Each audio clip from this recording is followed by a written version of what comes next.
Hey, what's up everyone? Welcome to Creepy My Pasta, where I share the spookiest and most chilling true stories from Reddit. In today's video, we're diving into some first-hand encounters that people have had with the strange and unexplained. I'll keep the intro short because I'm excited to jump right into these terrifying tales. So stick around. Each story is well worth the listen. And before we start, if you enjoy this kind of content, please consider subscribing to the channel and hitting the like button. It really helps out, and I'd be super grateful. Alright, without further ado, let's get into today's collection of Reddit horror stories. I awoke to find my daughter jumping on my bed, by all accounts confused. I vaguely registered yelling in the distance, groggily turned to my alarm clock. It read 4:27 a.m. I rubbed my eyes and asked her, "What's going on?" She looked at me with wide eyes and said, "Mommy's different." "Different how?" I asked, still half asleep. "Her nose is bigger," she said seriously. I laughed and told myself that a child's imagination had run riot. "Get back to sleep, sweetheart," I said, ruffling her hair. She nodded and padded back to her room. The next morning, I woke up to a bed that did not have my wife in it. I figured she had gotten up early and went downstairs to begin preparing breakfast for myself and our daughter. As I cracked a few eggs into the hot pan, I happened to glance outdoors and noticed the car was gone. That was kinda weird, because I hadn't heard her leave. Then I felt the back of my spine tingle. Her phone was still on the charger. I couldn't shake the eerie feeling that crept over me, a sense that I was being watched. Shaking it off, I tried to be rational. I woke my daughter up and we went downstairs to eat breakfast. While at the table, I turned on the TV to distract us with some cartoons. But the show had just started when, out of nowhere, an emergency broadcast appeared. It wasn't that usual loud tone. It was silent. In red letters now scrolling across the screen, it read, "Lock all doors. Lock all windows. Turn off all electronics and lights," and then repeated. No explanation whatsoever. My stomach clutched up in fear. I didn't know if it was a drill, but something with the broadcast felt different, ominous. So I did what it said. I locked every door, every window, turned off all the lights, and shut down every electronic device. But a growing dread in my chest wouldn't be shaken. Then I looked outside. The world was unnatural in its stillness. No birds, no wind, no everything. It felt like the earth had caught its breath. I saw neighbors running frantically to do the same thing, lock down the houses. I didn't know what was happening, but instinctively, I needed to get my daughter close by for protection. I grabbed her, the cat, and we all sat in the basement, waiting to see what was to happen. An hour had rolled by when furious pounding started at the front door, joined by despairing screams. I had my daughter clutched against me, her little body shaking in fear. I could hear her sobs muffled against my chest. "I'll be right back," I whispered, laying her down softly. I retrieved my 12-gauge shotgun from the closet and approached the front door. I looked warily through the peephole. It was my wife. Or it looked like her. Yet something wasn't right. Her nose wasn't larger, as our daughter had spoken of. That part was fine. It was something else, more subtle and awful. She looked stricken, streaming tears on her face, practically beating on the door. I suddenly realized the car was still gone. Hence, there was no way she could have been outside if the car wasn't back. That wasn't her. I backpedaled from the door, my heart racing. Whatever was on the other side wasn't my wife. The bottom line was I had to protect my daughter. Racing downstairs, I found her fast asleep on the couch. She was still softly breathing, but she wouldn't wake up. It was as if she had taken sleeping pills, but I knew she hadn't. I shook her softly, but there was no response. Panic began to envelop me. I took my phone and dialed 911. The line rang for what seemed like an eternity before an operator finally picked up. "Please," I said, trying to keep my voice steady. "Something's going on, my wife." "That means it is in the house," the operator cut in. Her voice was eerily calm. "What?" I asked. "What do you mean? What's in the house?" Her voice dropped to a cold, detached tone. "If you've looked at it, there's nothing you can do. Just pray. Pray to God. It's already too late." I froze. "But you know," she said, her voice distorting into something unnatural. "You know what it is, don't you?" I hung up, my shaking hand still clutched around the receiver. That hadn't been a human I'd spoken to. Whatever it had been, it hadn't come from here. It was playing with me. I started checking my phone again, attempting to pull up the news app, but there's no internet. Then I realized it shouldn't have been able to call out to 911 either. There is no service whatsoever. But I had spoken to it. Just then, the whirring noise of a helicopter boomed overhead, crackling through a loudspeaker. "Evacuations are in order," it yelled instructions. "Help will arrive within the hour." We just had to hold on. I looked down at my sleeping daughter, tears welling in my eyes. I didn't know if she'd ever wake up. I didn't know if any of us would make it through this. All I could do was pray and wait. The sirens had wailed in the distance, their wails rebounding against silent streets. The fallout had started. This was the end of the world. Stories number 2. Look for the helpers. I was 8 when I first heard those words on Mr. Rogers' Neighborhood, and in the 20 years that followed, those words stuck with me. From then on, everywhere I went, I looked for the helpers.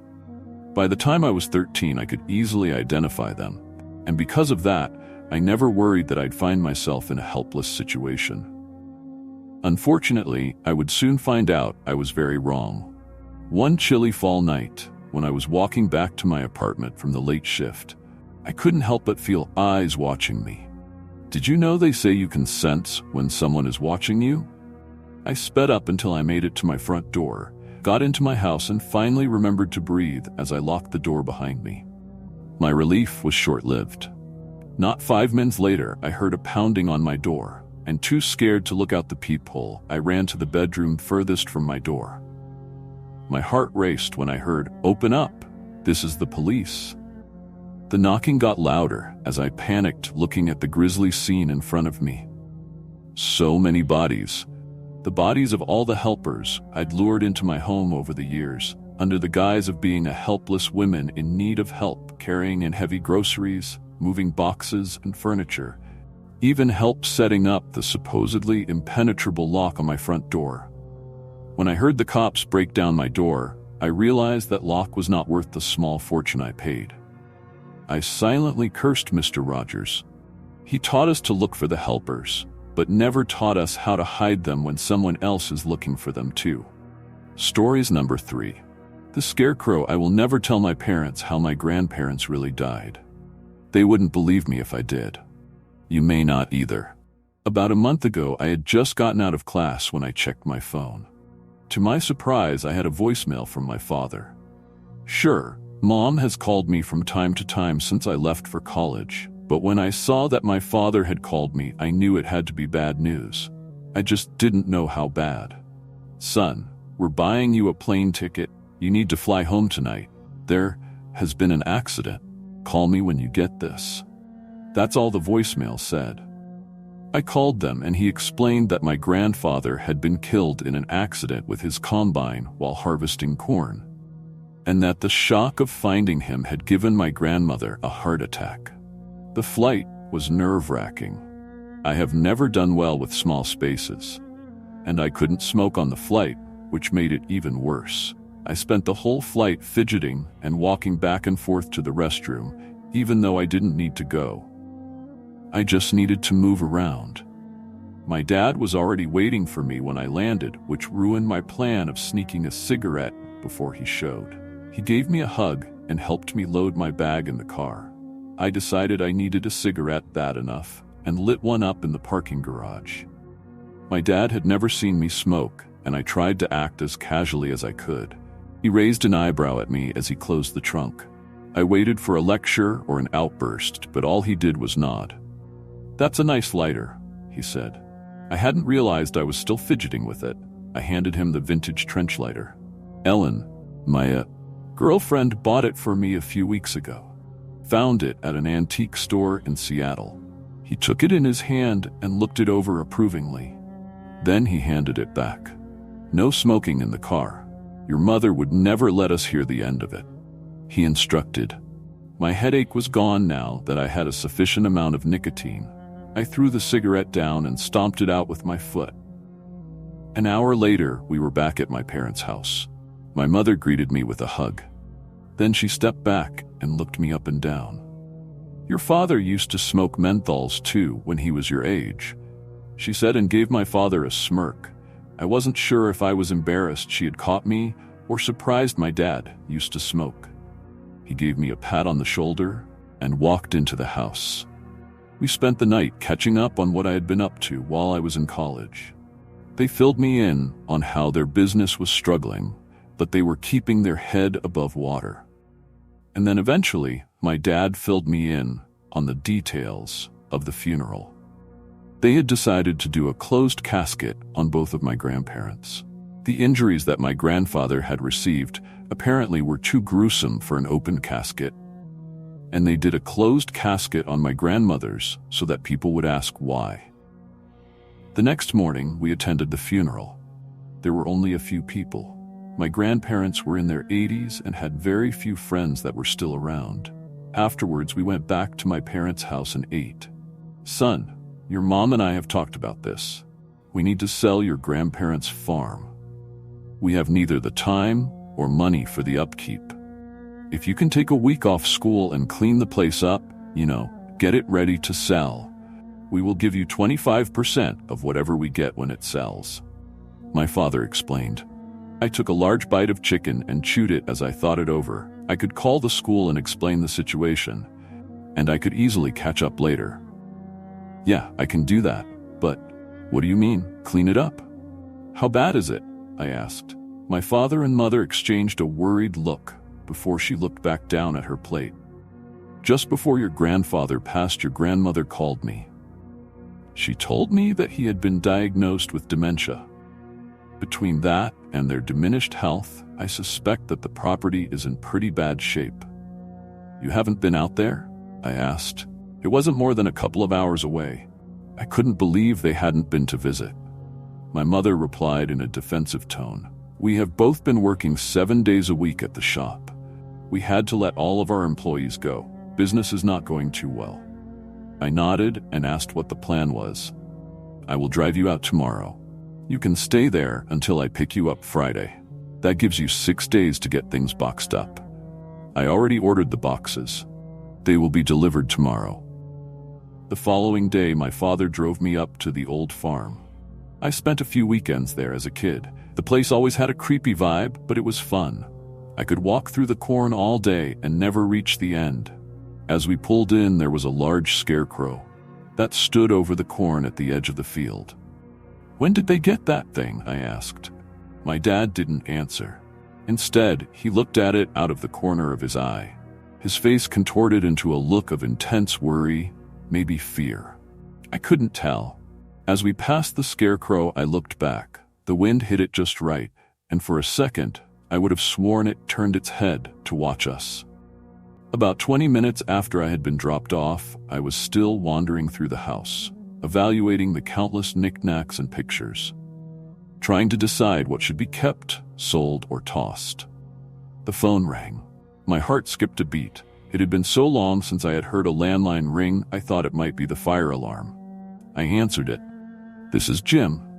I am delivering the boxes you ordered, but my GPS doesn't work out here. Can you give me directions?" The man asked. "Head down Old County Road about 5 miles.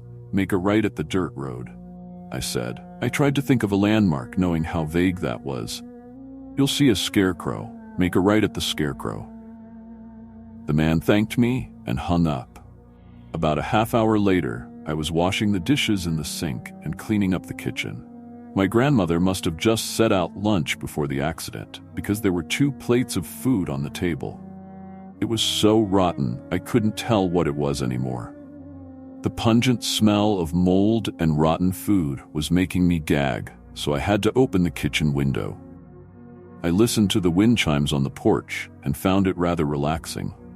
I began to wonder how many summer days my grandparents sat out on the porch, sipped sweet tea, and listened to the wind. Over the wind chimes, I heard a scream from the field. I shut off the water and leaned closer. I heard the scream again, almost as if someone was howling in pain. I rushed outside and stood at the edge of the corn.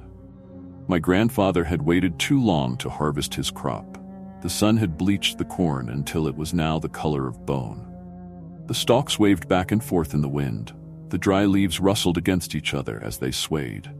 I heard the noise again and began to walk out into the field toward the noise. "Hello?" I yelled. I passed row after row of maize, looking left and right in the 8 inches of space between rows.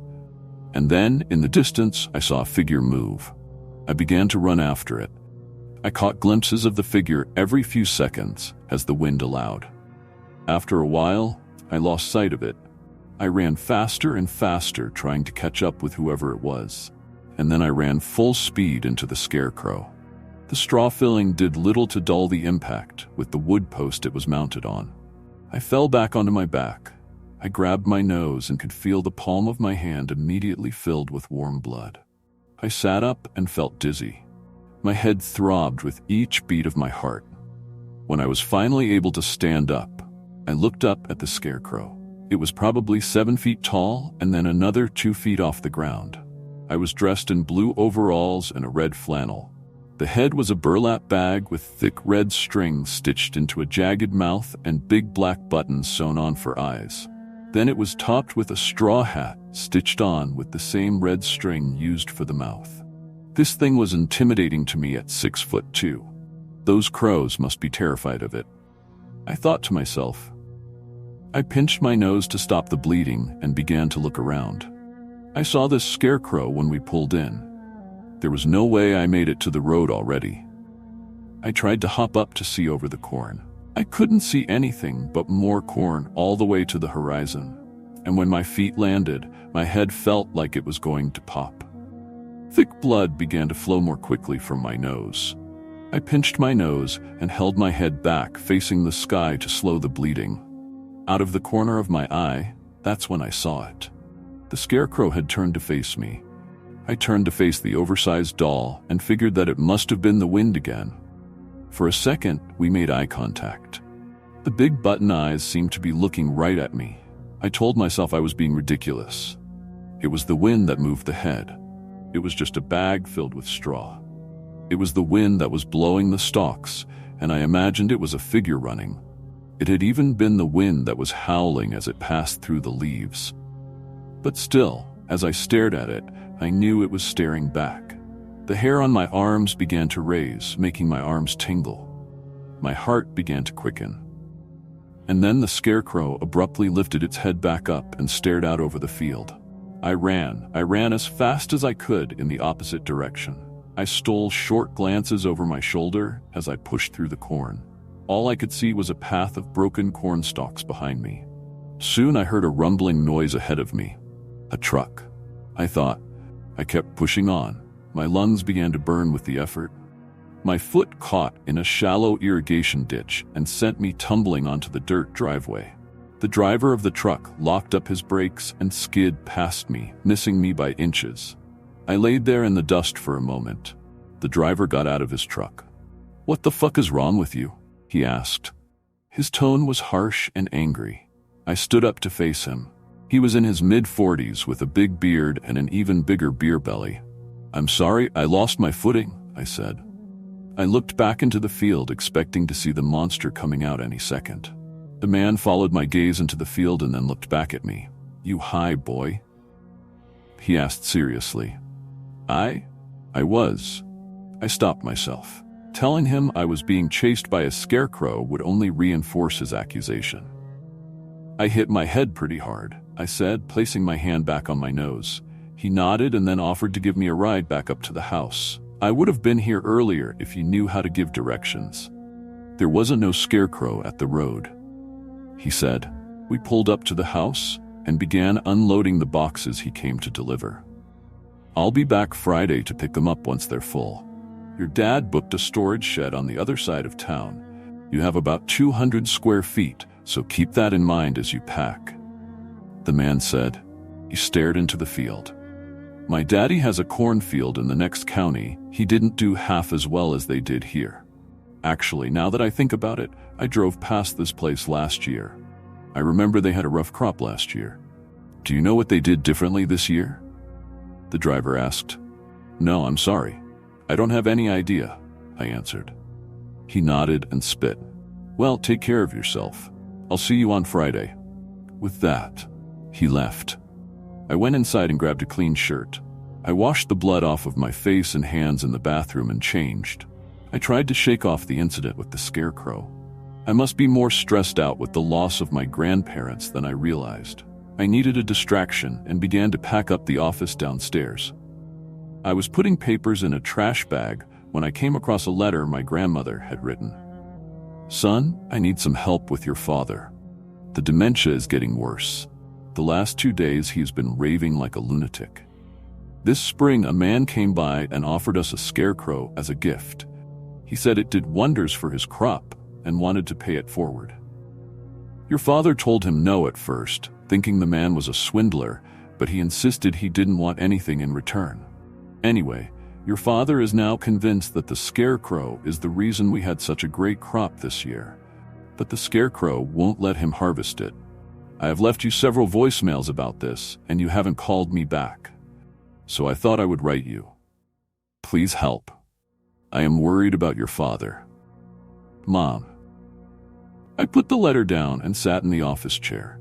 I could dismiss my experience with the scarecrow as stress or an overactive imagination, but my grandfather having similar worries about the same scarecrow.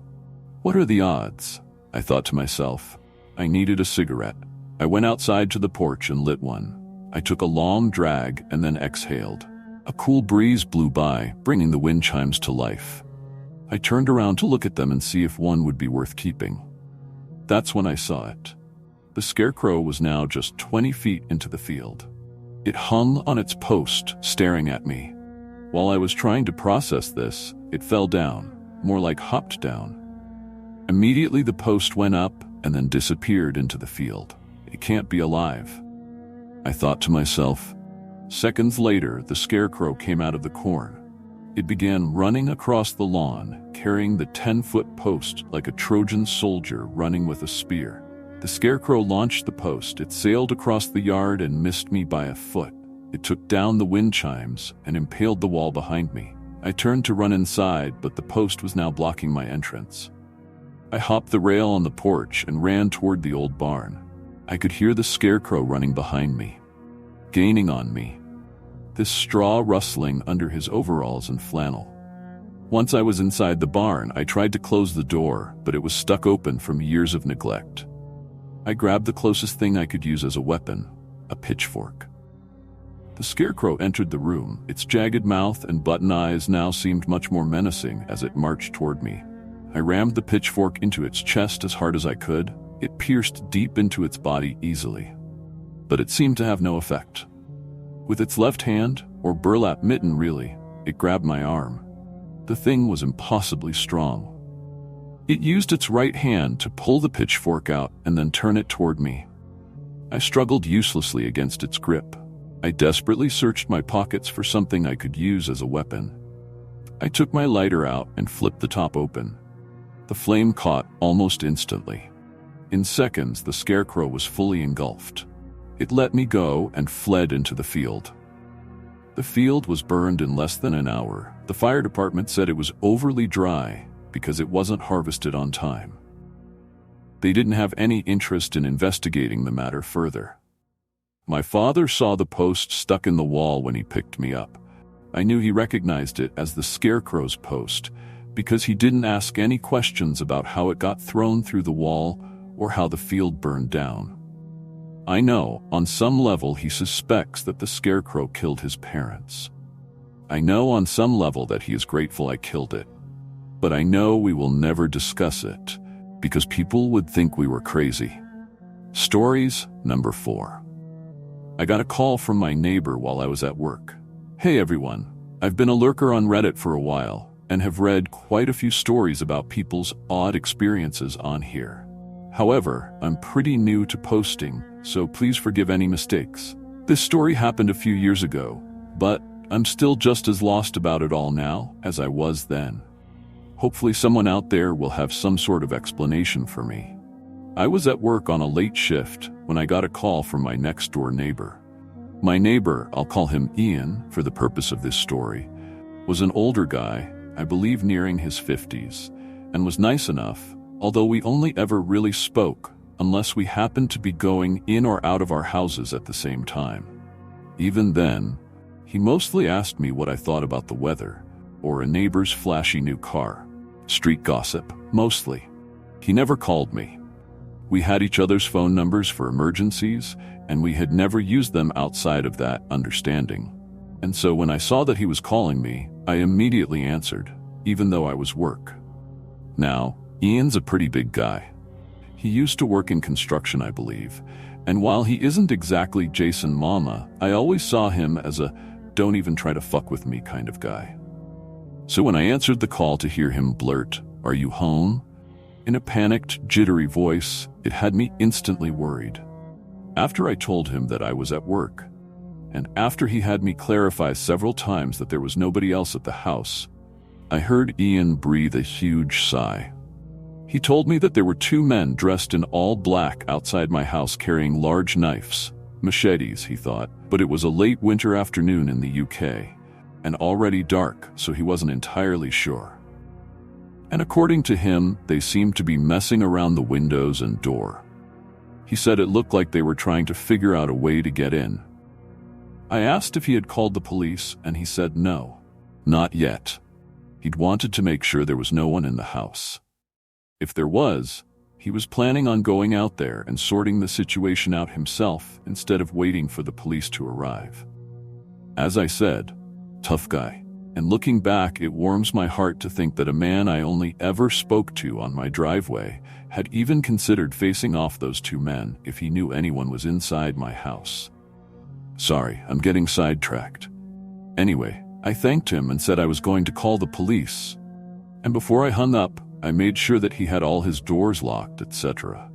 Ian said that everything was locked. The lights at the front of his house had already been off anyway, and that he had grabbed a crowbar from his garden shed, just in case. I hung up, called the police, and they told me they were sending units over right away. The two men were arrested just as they were entering my house through a window they had jimmied open. The end, right? No, because this is when the weird shit happened. The next day I knocked on Ian's door.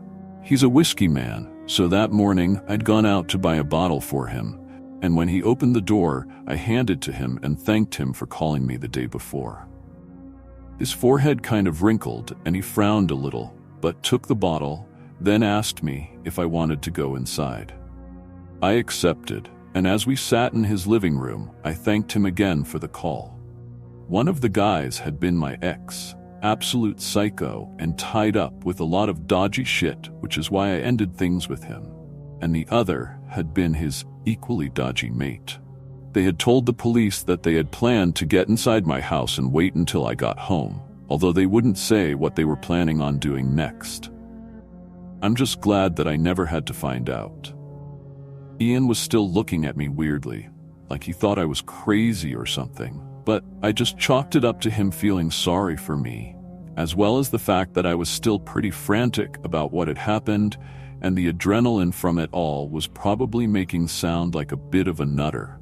Still, it made me shift in my seat a little, and I chuckled kind of nervously and said something along the lines of, "So yeah, I was really grateful that you called and that you were willing to go out there yourself if I'd been home. That's why I got you the whiskey. But I wasn't sure what brand you normally..." Ian raised his hand, cutting off my sudden spout of nervous babbling. He was staring at me in this weirdly gentle way, which I'd never seen him do before. It was then that I remembered that he had kids, much older than me, and who I had never met, and that he wasn't just some miniature Hulk-looking bloke that sometimes smiled at me if the sun was out. He asked me if I was okay, but he asked it as if he had already decided that I wasn't. I told him that, yes, I was, and that I was just a little shaken up. I told him what the police had told me, that they believed that my ex and his friend may be connected to other crimes in the area, and that whether or not they ever ended up actually getting convicted for them, they would still both be going to prison for a while.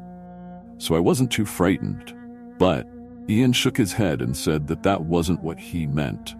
So then I asked him what he was talking about. He said that he never called me. I was obviously incredibly confused and shook my head, insisting that he had. He called me, which is how I knew that the whole thing was happening, which is why I called the police. Ian swore up and down that he hadn't called, saying that he only realized anything was happening at all when the police showed up. I refused to believe him, and after a bit of back and forth, Ian pulled out his phone and showed me his recent calls. Just like he said, my name wasn't there. And so, still in disbelief, I checked my own phone. There was the call I made to 999, and before that was the call I made to my dad the day before.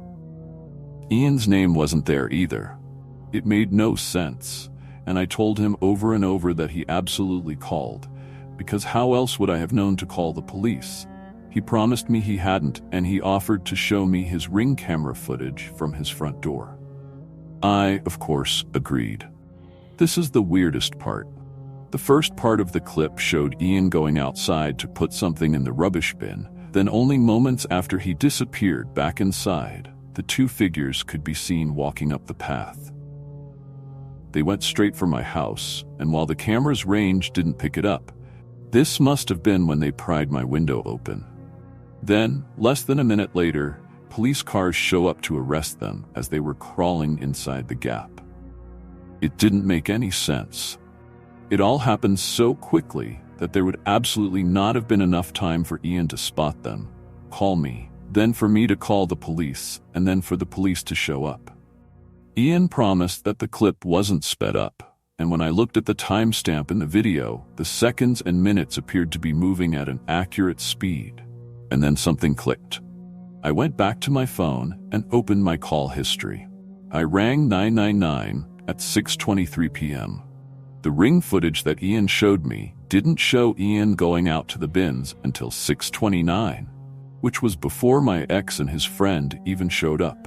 It didn't make any sense at all, and I couldn't really bring myself to believe it.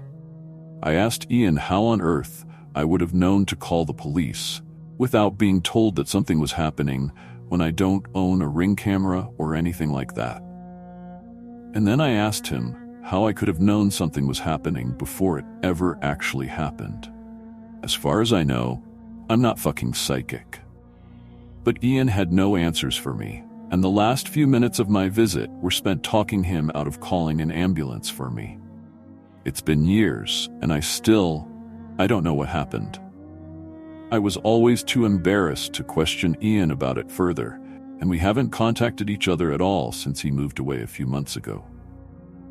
I've looked online for some answers, but all I get are websites about premonitions or warped timelines and that kind of thing, and I'm not sure that I believe in all that. But at the same time, I've never been able to find any reasonable answer for any of this either. Stories number 5. The little girl. I've been a mall Santa for years now. It's a pretty easy job. I just need to get into a Santa costume and sit on a chair listening to some kids' wishes. Most kids would wish for toys, games, or other things, and I listen and sometimes give a ho ho ho. But one girl stood out to me. She has brown hair, blue eyes, and she couldn't be any more than 6 years old before you say it. No, I'm not a predator or anything. There was just one thing about her. When she came to me, she sat on my lap. She didn't have a smile like the other kids did. She said, "Santa, my uncle is so rude. He's so bossy and insults me. And Mommy, can you do something about it?" And I told her, "Don't worry, with the Christmas spirit, Santa can do anything. You just have to believe in it and everything will be fine." She smiled and I asked for her name and she told me it's Alina. She walked away and I felt bad for her.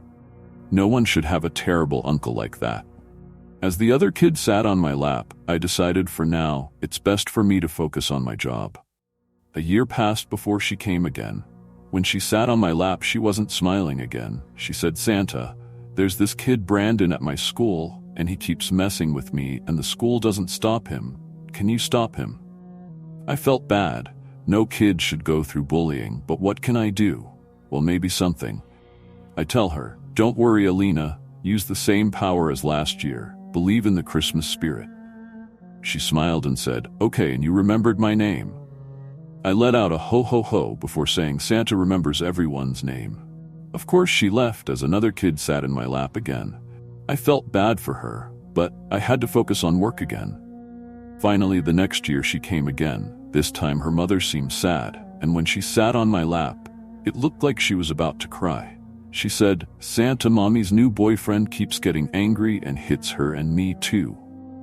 I felt anger that I never felt before. I couldn't believe what I was hearing. She said, "Can you use the Christmas spirit again?" And I said, "Yes.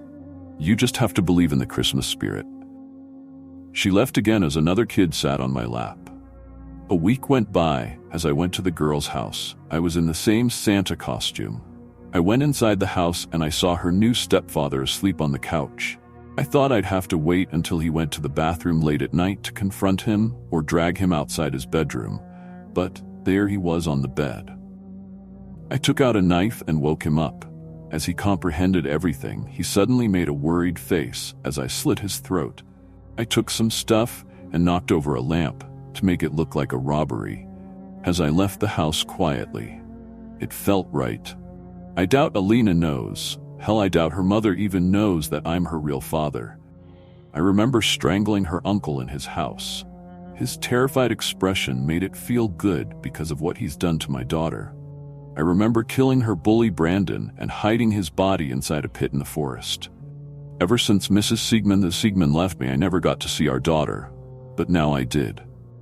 Eventually, Elena will grow up and stop believing in Santa, but until then, I will get rid of all the bad people in her life and make sure she doesn't have any terrible people on her life left. Or at least not as many as she would have. I don't care what anyone says, I see what I did as the right thing. That's what fathers should do. Or at least that's what I did. There's not talking to those people. I'm glad I saved Alina from them. Who knows, maybe you'll see her again one day. Stories number 6. I'm never the first through a door. Call it dumb superstition or paranoia, but when I was a little girl, my grandpa used to say, "Evil must always be invited." He loved to tell tall tales about the mountains where he grew up, about the things that go bump in the night, and how they can't come inside your home without explicit permission. His favorite one was about how a crafty one almost tricked him by looking like a lawman. But anyway, when he told me his stories, it just kind of ingrained in my little child brain that I would never fall for a trick. And since then, I never once was the first person in a group to go through a doorway for fear of an involuntary inviting hand motion, much to the dismay of my parents. And obviously things like, "Come on in," or "Be my guest," were erased from my vocabulary. Throughout high school, I was routinely picked at by my friends for this behavior, but I couldn't care less what they think. I only needed my subconscious habit to be useful once. It's just unfortunate that when that one time came, it slipped my mind. For the last month, I've been staying at my grandparents' house in the mountains. God rest their souls, as it was given to my dad after my grandmother passed away, and he wanted me to get used to living alone. Or so he says. To be honest, I don't think my parents' marriage is going that well, and I doubt having an unemployed 22-year-old refusing to leave the nest is helping. I spent the first week or so just laying around on old furniture, kind of enjoying the silence, but mostly filling it with whatever YouTube drivel I could, Wendigoon and Nexpo mostly. But eventually, laying around lost its luster. Truthfully, I was running out of food. I didn't have to follow more than 3 steps to cook. So I decided to hop on my 4-wheeler and ride down into the nearby town to spend my allotted food allowance on mac and cheese and oven pizzas. I made it in and out of the grocery store without taking to anyone. Thank God for self-checkout. But on my way back to my 4-wheeler, someone called out to me, and it made me freeze in place. "Nice jacket." I turned around to spit out one of my pre-recorded polite responses, but when I saw her, my brain stalled. She was a beautiful woman my age. Her pink-dyed hair hung only a little past her chin. Her lips were painted a shiny black, the only noticeable makeup on her face. She was a lot taller than me, must have been 6'4", wearing a pumpkin orange sweater and black jeans. I caught myself staring and blurted out the first thing that came to mind. Oh, thank you. It was my grandpa's. This was true. It was my grandfather's favorite jacket, a denim vest with light gray arms and a hood. We ended up talking for a few minutes, or more accurately, she talked at me while I stared at her, about how she hadn't seen me around before, and how excited she was for Halloween, but she cut it off by pointing at my now dripping plastic bag. Oh, whoops. Looks like your stuff is thawing. You Bert, get that home. It's been really nice talking to you. Do you have a number? I told her I did, and gave it to her. While she entered it as a contact, she stopped and looked back up at me. Sorry, I forgot to even ask your name. She said, sounding disappointed in herself. It's Reagan. I responded with embarrassing enthusiasm. Knox. She shot back and smiled. She finished setting up the contact and called me so I would have her number too. I'd rather not put to word just how embarrassing it was to have megalovania rise from my pocket. Anyway, it was 2 days before I actually got a call from Knox. I was in the middle of making myself some breakfast when my phone started ringing. Hello? I said as I stepped away from the near-boiling water. Hey Reagan, are you busy? I took a glance at the pot on the stove. Nope, I responded. Great, I'm jonesing for some company. Do you know where Storm Park is? I was a stomach-turning blend of nervous and excited about the prospect of friendship, but chose to lean on the excitement. I do. I turned the stove off and dumped the water out as she responded. Yippee, see you there. After she hung up, it was seconds before my ass hit the seat of my four-wheeler. When I made it there, she was laying on a bench under the gazebo in the center of the park. She began yapping on about how pretty the leaves were last week before they fell while we walked around the park, but broke the topic by asking then, so what's got you in town anyway? I sat down on the small brick wall to keep people off the garden. I'm not really in town. I'm up in the mountains at my grandpa's old house, just watching it for my dad. Her face lit up. Is it that big one? The one with the red roof? I used to live next door. I've always wanted to see inside. It was, in fact, the biggest house on the mountain, just the one she described. Oh, would you like a tour? I can take you up there if you want. She gripped her sleeves. Yes, please. She responded with enthusiasm. We hopped on my four-wheeler and started up the dirt road. She gripped my stomach tight. I assumed she was scared. I considered swerving a lot to see if she would grip tighter, but ultimately decided against it. When we got there, she stared up at the roof as I lead her to the front door. I was so excited to show her around that I forgot completely about my door rule for the first time ever. I caught myself halfway through the door frame. I turned around on impulse, and she was standing frozen halfway up the porch step. She looked like all the color had drained from her, well, everything. Something wrong? Her voice was flat and monotone. Unlike her bubbly demeanor from before, my breathing became hard and I nearly swallowed my tongue. Why aren't you moving? I asked through dry lips. She tilted her head and her eyes widened.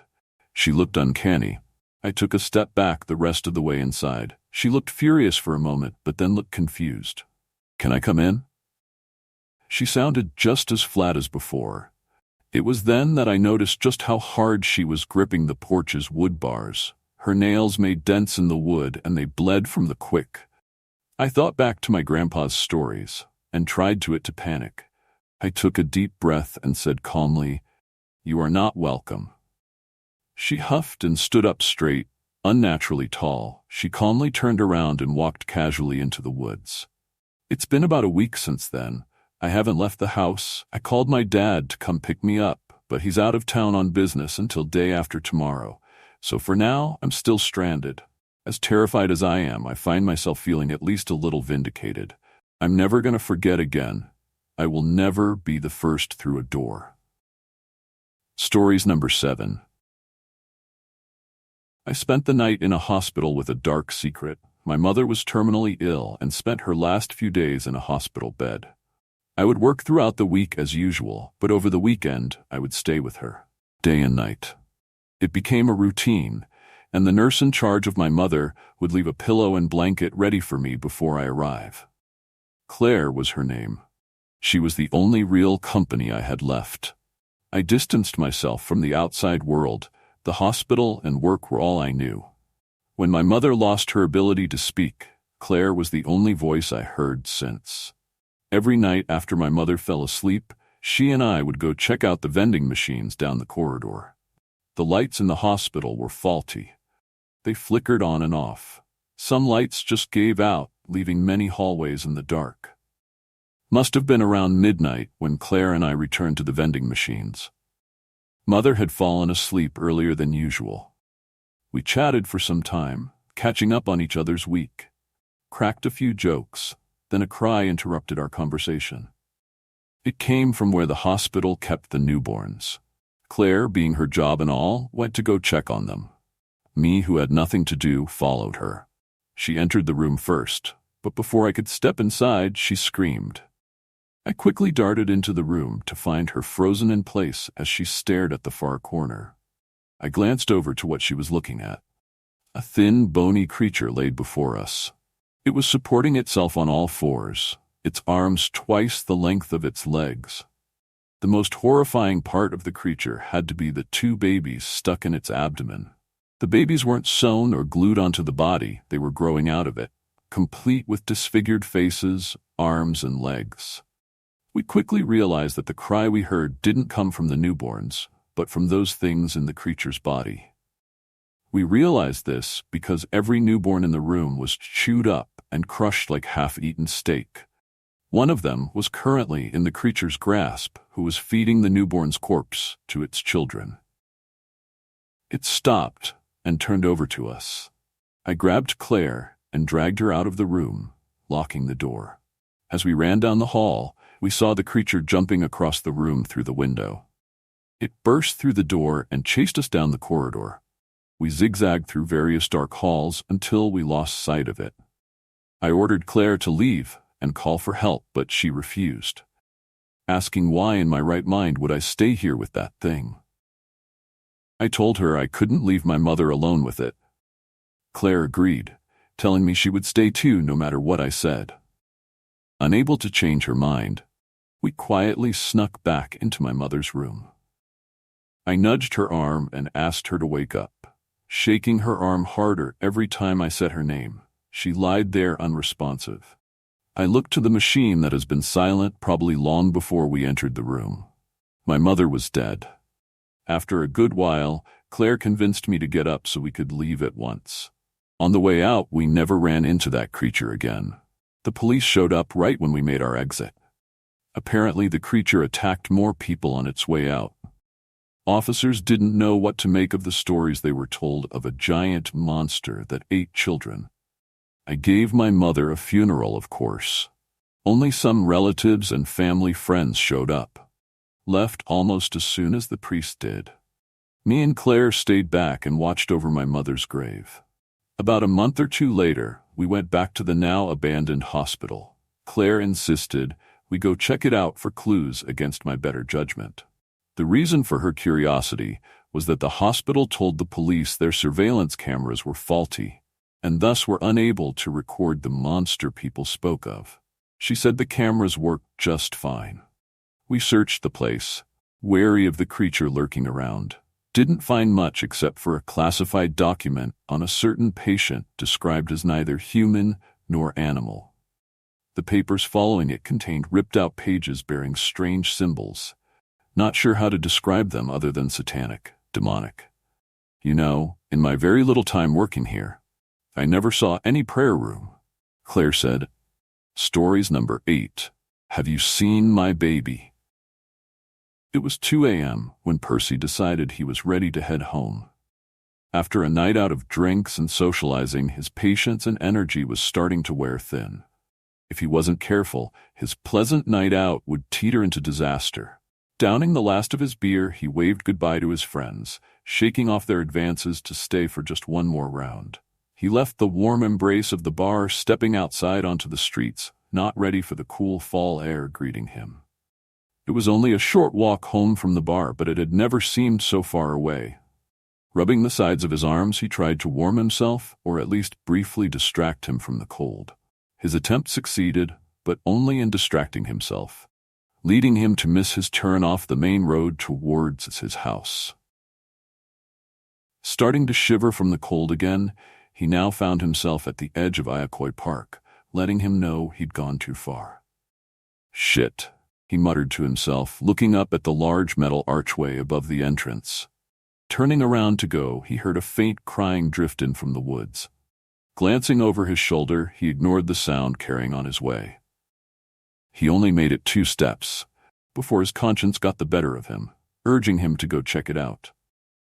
With a heavy sigh full of self-loathing, he stepped into the park. Walking along the dirt trail, he followed the muffled crying. "Hello? Are you okay?" He called out into the night, but no one answered back. The fall leaves rustled in the trees and crunched under his boots, breaking up the muffled whimper.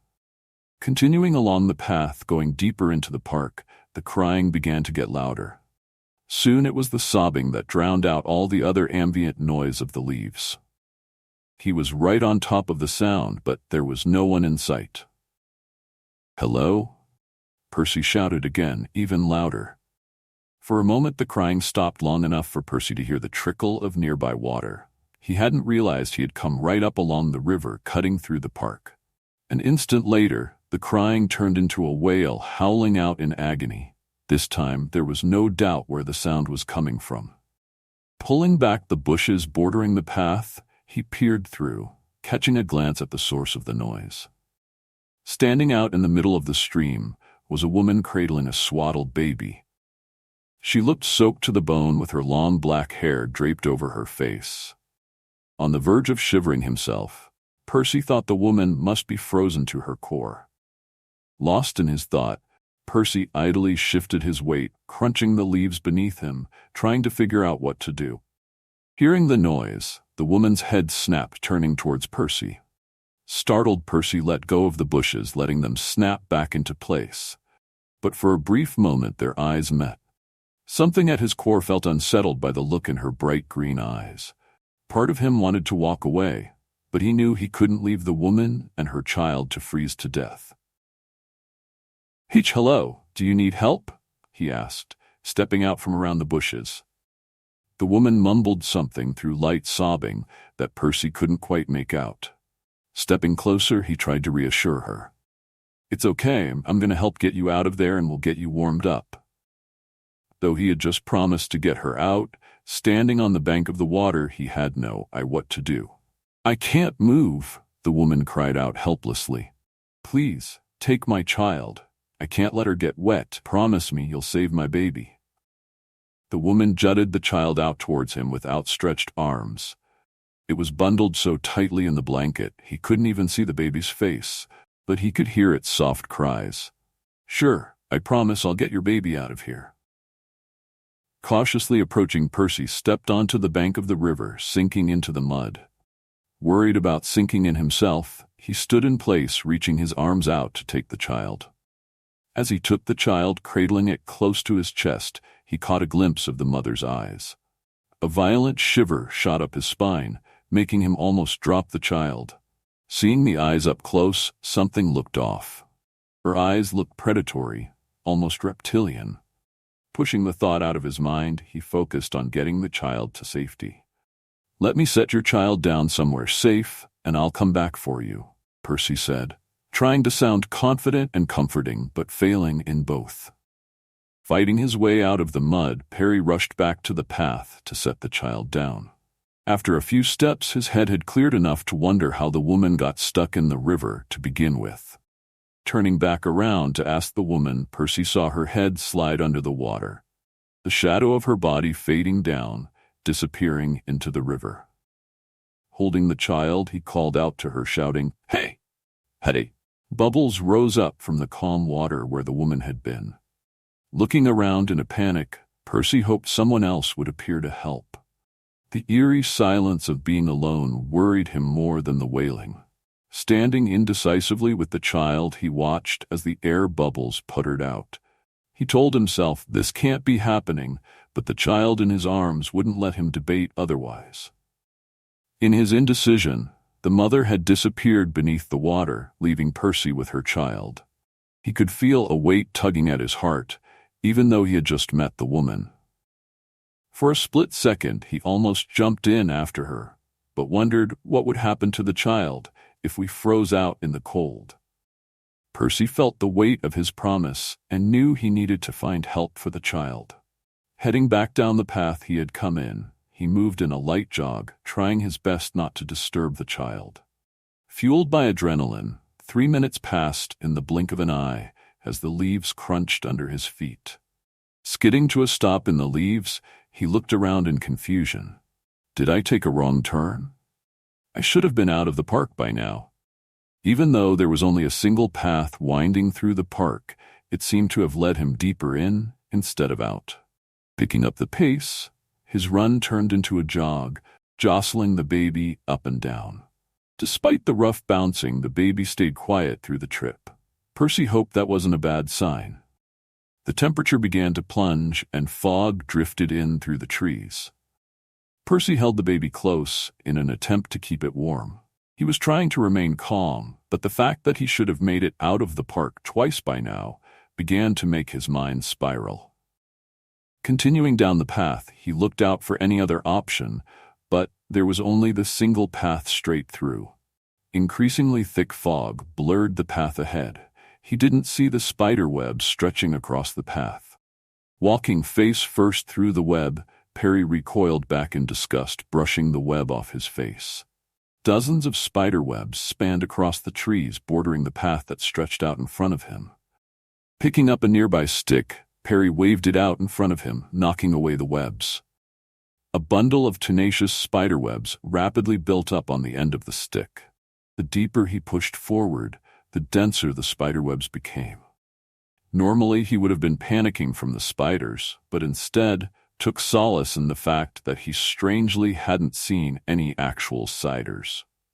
Maybe even they had the good sense to hunker down out of this cold.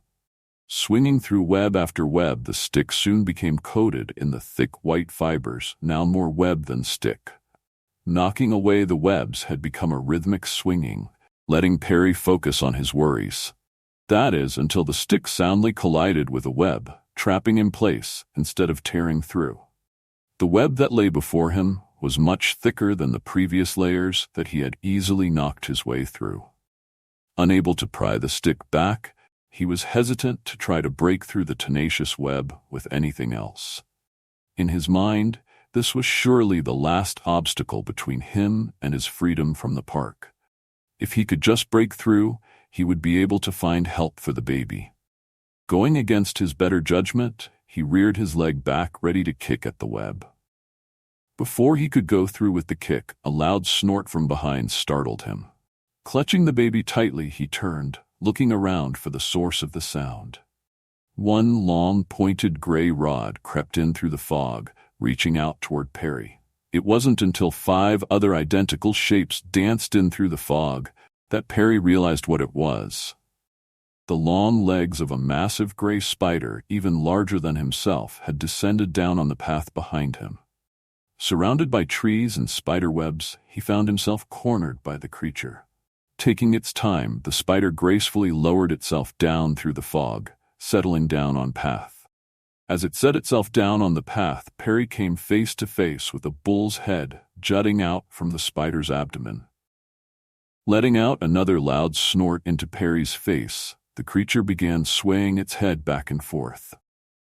Perry almost dropped the baby nestled in his arms from the sheer shock of the creature. Clutching the baby tighter in his arms, Perry made a desperate attempt to escape, darting between the narrow space between the creature and the spiderwebs clinging to the trees. While the creature was large, it most certainly wasn't slow. The moment Perry lunged forward, the creature slung its head out to the side. The creature's wide horns clipped into Perry's arm, taking out a chunk of flesh. Unable to hold the baby through the pain, the small, tightly wrapped bundle tumbled down on the path with a thud. Reeling from the creature's strike, Perry found himself tangled in the spider webs bordering the path. Perry reached out trying to grab the child, but couldn't disentangle himself from the web. The baby stayed unsettlingly quiet, lying on the ground in a motionless pile. setting its sights on Perry. The creature walked past the baby, showing it no concern at all. In the creature's disregard for the child, one of its long, spindly legs brushed the bundled child lightly, rolling it across the ground. The cloth unfurled, rolling across the path, revealing the bundle within. Perry mentally prepared for the worst, worried the child hadn't even cried from hitting the ground. As the bundle of cloth came unfurled, it was confusion that washed over Perry. Instead of a baby in the cloth, there was a tightly bound pile of leaves. No longer bound in the cloth, they scatter in the wind. Rapidly replaying the events from earlier through the night, Perry tried desperately to piece together what had happened. Nothing seemed to make any sense after stepping foot into the park at all. If he just had more time, maybe he could put together what had happened. But time wasn't on his side. The creature's legs picked up speed, barreling towards Perry, bound by the spider's web. Unable to dodge, the creature scooped Perry up with its horns, tossing him up into the air, then slamming him back into the ground. Through the jarring impact, Perry could feel a crack in his chest, followed by throbbing pain. Barely able to breathe, all he could do was watch on helplessly. Ramming the tip of its pointed horn into Perry's chest, the creature jerked his head, tearing away a chunk of Perry's flesh. All Perry could manage in return was a strained scream for help. Perry tried to steady his breathing, fighting to stay conscious, but his breathing became shallow gasps. In his narrowing vision, he could see the mother's silhouette approaching from behind the creature. Her walk was unusual, swaying heavily from side to side. "Have you seen my baby?" she asked, getting closer. As she closed the distance, he realized that she wasn't walking at all. She was slithering her way down the path. The woman's bedraggled black hair now hung down over the body of a snake instead of a woman. Perry wanted to scream out one more time, but could only manage a faint gasp before the creature's bullhead slammed down on him once more.